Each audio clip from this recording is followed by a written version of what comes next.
Եվ այսպես Նիկոլ Փաշինյանի շանտաժը, եթե շատ կարճ, ապա կամ մահանում եք կամ քվեարկում եք ՔՊ-ի օգտին։ Գլոբալ առումով Նիկոլ Փաշինյանը հենց դա է փորձում քաղաքացիներին համոզել, ինչ թեզ են իրենք առաջ տանում մետրոպոլիտենից մինչև այլ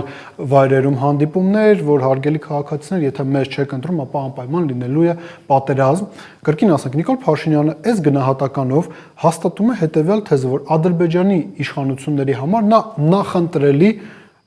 թեկնածուն է վարչապետի, նա նախընտրելի թեկնածուն է նախընտրական պայքարի շրջանակներում, ավելին մենք կարող ենք այստեղ տրամաբանական եզրահանգման գալ, որ կան որոշակի պայմանավորվածություններ, որոնք Հայաստանում ոչ ոք կյանքի չի կոչի, բացի Նիկոլ Փաշինյանից։ Այդ իսկ պատճառով էլ նա այս տեսակ գնահատականներով է հանդես գալիս, բայց այստեղ կա եւս մի կարևոր նրբերանգ, հարգելի հեռուստադիտողներ։ Տեսեք, երբ Նիկոլ Փաշինյանը ասում է, որ եթե մենք չենք ընտրվում, դա հանգեցնում է նրան, որ Հայաստանում պատերազմ է լինում, սա ուղիղ հայտ է Նիկոլ Փաշինյանի կողմից Իլհամ Ալիևի պես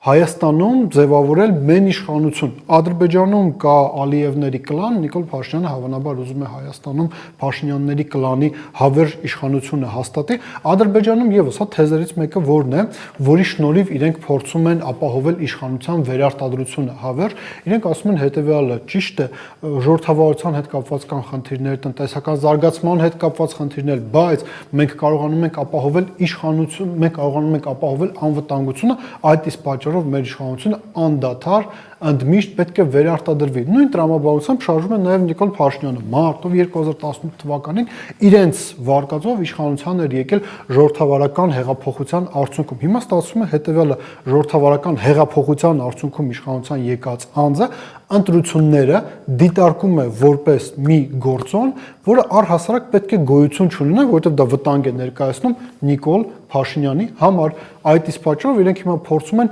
վախի մթնոլորտ սերմանել քաղաքացիների շուրջ, սպառնալ իրենց նրանով, որ եթե մեզ չեք ընտրում, դուք մահանում եք։ Թեպետ իրականությունը լրիվ այլ է։ Այս մարդիկ 2 անգամ ընտրվել են, 2 տարի անց ընտրվելուց հետո իրենք պատերազմներ են բերել հազարավոր զոհերով, հազարավոր քառակուսի կիլոմետրերի կորուստով։ Այստեղ բայց գալիս ենք եւս մի կարևոր հանգրվանի։ Ինչ են ասում իշխանությունները։ Հայաստանի անվտանգային համակարգը ասում է բարեփոխել ենք,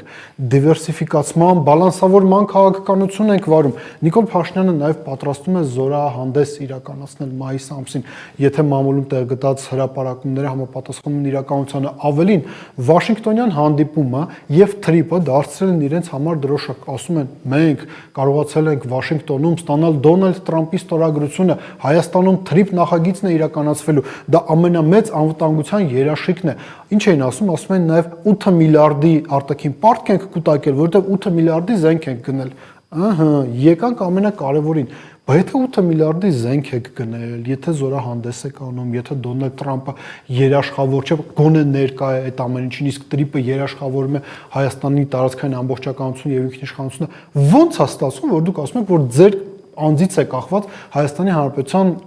անվտանգությունը, տարածքային ամբողջականությունը։ Իսկ միգուցե մենք այս երկար ժամանակ գործ ունենք պարզապես ընտրական խաբեության հետ, եւ Նիկոլ Փաշինյանը ոչ մի համակարգ չի ձևավորել անվտանգային, Հայաստանը գլոբալ առումով պաշտպանված չէ եւ ամեն ինչ կախված է նրանից, թե ինչ տրամադրություն ունի Իլհամ Ալիևը, պատրաստ է Նիկոլ Փաշինյանը բավարարել ադրբեջանական կողմի պահանջները խաղաղությունը ապահովելու համար։ Շատ պարզ, տեսեք, այսպես կոչված խաղաղության պայմանագրի նախաստորագրումը ինչպես տեղի ունեցավ։ Երկար կողմերը բանակցում էին, միմյանց միջև փոխանակում էին խաղաղության պայմանագրի տեքստերը, մենք ինչ որ բան էին գրում, Ադրբեջանը դա ջնջում էր, իր գրասներն էր ավելացնում, հայկական կողմը ինչ որ բաներ համաձայնվում էր կամ չէր համաձայնվում, բայց անցյալ տարվա տարեսկզբին որոշեցին ամեն ինչի հետ համաձայնվել։ Այս սա է անվտանգային երաշխիքը Նիկոլ Փաշինյանի ընկալմամբ, որ ինքը պատրաստ է համաձայնվել ամեն ինչին, անվտանգային երաշխիք է դա տալիս։ Ամեն ինչին նկատի ունենք Ադրբեջանի եւ Թուրքիայի պահանջներին, ինչևէ ամփոփելով մեր այսօրվա զրույցը, մենք պետք է նշենք հետեւյալը, հարգելի հեռուստադիտողներ, Հայաստանի Հանրապետության իշխանությունները տապալել են անվտանգային համակարգի կառավարումը, անվտանգային համակարգի ձևափոխումը։ Իրենք հանգեցել են մի իրավիճակի, որ ամեն ինչ կախված է մեկ անձից։ Եվ իրենք փորձում են այդ մեկ անձի անվտանգությունը, այդ մեկ անձի քաղաքական ապագան,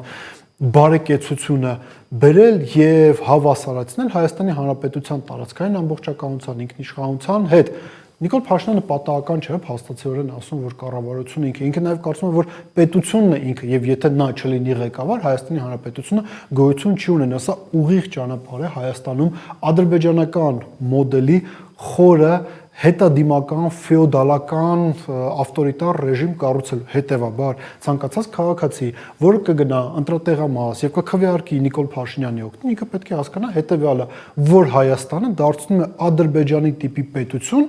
իսկ դրանից ընդամենը մեկ քայլ է մեզ բաժանում նրան, որ մենք վերածվենք արևմտյան Ադրբեջանի։ Մտածեք այդ մասին։